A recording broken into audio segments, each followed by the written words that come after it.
డాక్టర్తో భూమి మాట్లాడుతుంది. ఎందుకంటే పోలీసులకు తెలియకుండా ఈ కేసును హ్యాండిల్ చేయమని రిక్వెస్ట్ చేస్తుంది. ఆ రోజు నువ్వు కోర్టులో మాట్లాడిన దానికి ఇక ఈరోజు నేను నీకు హెల్ప్ చేస్తానమ్మా, అలా నీకు అభిమానయ్యాను అని వెంటనే ఆ డాక్టర్ కూడా ఒప్పేసుకుంటాడు. ఈలోపు అత్తయ్య ఆ డాక్టరు ఆ దేవుడు పంపించినట్టుగా ఆ ఎదురు పడ్డాడు. ఇప్పుడు మామయ్య గురించి పోలీసులకు కూడా తెలియకుండా మేనేజ్ చేస్తానని మాట ఇచ్చాడు.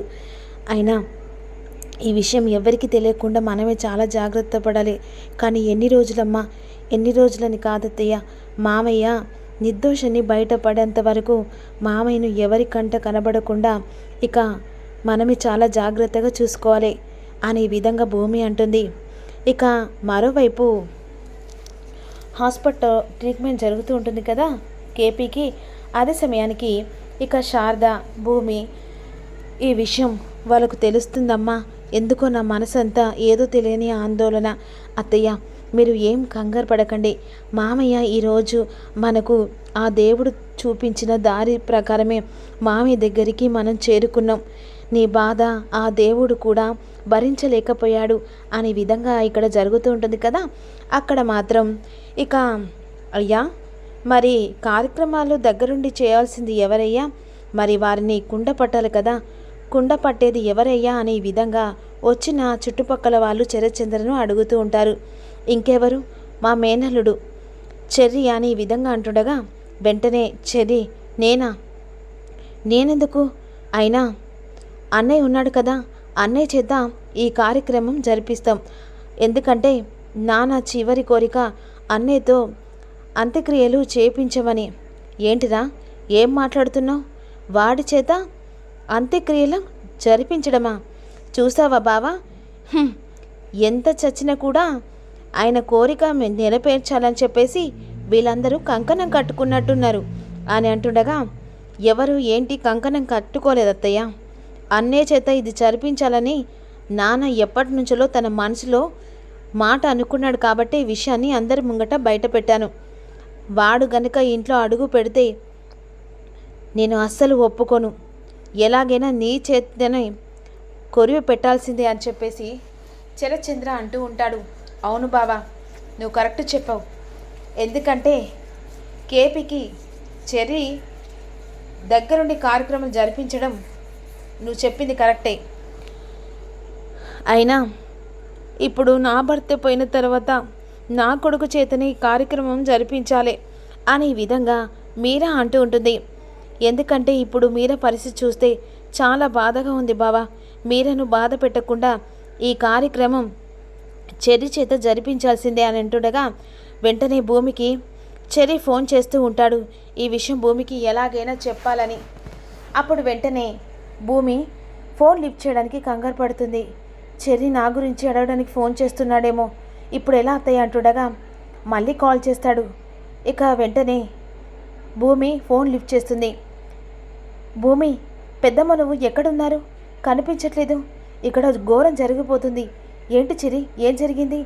ఏం లేదు, నాన్న కోరిక మేరకు అన్నయ్యే ఎలాగైనా తల కొరివి పెట్టాలనుకున్నాం, కానీ వీళ్ళు మాత్రం నా చేత ఈ కార్యక్రమం జరిపించాలనుకుంటున్నారు. అన్నయ్యకి ఈ విషయం చెప్పి బ్రతిమిలాడితే అన్నయ్య రాలేదు. ఎలాగైనా పెద్దమ్మ చెప్తే అన్నయ్య మాట కాదనడు. ఎలాగైనా సరే అన్నయ్య చేత ఈ తల కొరివి పెట్టించే కార్యక్రమం నాన్న ఆఖరి కోరికైనా నెరవేర్చాలి అనే విధంగా అనేసరికి ఇప్పుడు కార్యక్రమం కోసమని అన్నయ్యతో అత్తయ్య మాట్లాడన్నా అనే విధంగా అంటుండగా, అదేంటి భూమి, ఇప్పుడు అన్నయ్య చేతనే కదా ఇదంతా జరిపించాల్సింది అని చెర్రీ అంటుండగా, చెర్రీ ఒక పని చెయ్యి, ఇప్పుడు ఎలాగో నాన్న ఆ అపూర్వ అంటున్నారు కదా నీ చేతోనే తలకొరివి పెట్టియాలని, నువ్వే పెట్టు అని అనేసరికి ఒక్కసారిగా ఏం మాట్లాడుతున్నావు భూమి, నువ్వేనా ఇలా మాట్లాడింది? నేనే, ఎందుకంటే ఇప్పుడు అక్కడికి బావ వస్తే గొడవ జరుగుతుంది, అందుకనే ఆ భయంతో ఈ మాట చెప్తున్నాను అని విధంగాని కాల్ కట్ చేస్తుంది. ఇదేంటి భూమి ఇలా మాట్లాడుతుంది, ఎలాగైనా అన్నయ్య చేత్తోని పెట్టిస్తుంది అనుకుంటే భూమి ఏంటి ఇలా మాట్లాడుతుంది? అయ్యా, కార్యక్రమం జరపాల్సిన ఇక ఈ ఇంటి కొడుకును రమ్మనయ్యా, జరగాల్సిన కార్యక్రమం జరిపిస్తే అయిపోతుందని విధంగా పెద్దవాళ్ళు పిలుస్తూ ఉంటారు. చెర్రీ అని చెప్పేసి పిలుస్తూ ఉంటాడు. వెంటనే చెర్రీ వస్తాడు. బట్టలు మార్చుకొని ఇక అలా కుండ పట్టుకొని అందరు కలిసి ఏడ్చుకుంటూ వెళ్తూ ఉంటారు. ఇక్కడ మాత్రం హాస్పిటల్లో ఇక డాక్టరు మాట ఇస్తాడు కదా, ఈలోపు వెంటనే అమ్మ ఎలాగైనా సరే మామయ్య గురించి ఎవరికి తెలియకుండా ఇలా ఎన్ని రోజులు జాగ్రత్త పడాల్సి వస్తుందో ఏంటో అనే విధంగా అనుకుంటుండగా ఇక వెంటనే భూమి ఏం జరగదు అత్తయ్య, ఏం జరగాలో అదే జరుగుతుంది. ఇప్పుడు మనకు ఆ దేవుడు మంచి చేసింది అనుకోవాలి. అమ్మ చాలా దాహం వేస్తుంది. అయ్యో అవును అత్తయ్య, సరే నేను బయటికి వెళ్ళి వాటర్ బాటిల్ తీసుకొస్తానని చెప్పేసి భూమి బయటకు వస్తుంది. అలా బయటకు వచ్చే సమయం ముందే ఇక గగన్ ఇంటికి వెళ్తాడు కదా. ఇంటికి వెళ్ళిన తర్వాత ఇంట్లో ఎవరూ కనిపించరు. అదే సమయానికి అసలు వీళ్ళందరూ కలిసి ఎక్కడికి వెళ్ళారని చెప్పేసి అనుకుంటుండగా ఈలోపు శివ వెంటనే అది అమ్మ ఎక్కడికి వెళ్ళింది శివ అంటుండగా ఏదో హాస్పిటల్ దగ్గరికి వెళ్తున్నామని చెప్పేసి ఇక భూమి అక్క ఉన్ను ఆంటీగా ఇంటికి త్వరగా వచ్చి వెళ్ళిపోయారు అని ఈ విధంగా చెప్తూ ఉంటాడు. శివ మాటలు నమ్మి గగన్ వెంటనే హాస్పిటల్ దగ్గరికి వెళ్తాడు. వాటర్ బాటిల్ కోసమని భూమి వస్తుంది. ఒక్కసారిగా భూమి గగన్ చూసి బాబా చూశాడంటే నిజం బయటపడుతుందని చెప్పేసి లోపలికి వెళ్తుండగా గగన్ అనుకున్నట్టుగానే భూమిని చూస్తాడు. ఏ భూమి అని చెప్పేసి పిలుస్తాడు. అయ్యా దేవుడా, ఇప్పుడు బావకి ఏం చెప్పాలి, మామయ్య గురించి ఎలాగైనా బావకు తెలియకూడదు అనే విధంగా మనసులో అనుకుంటుంది.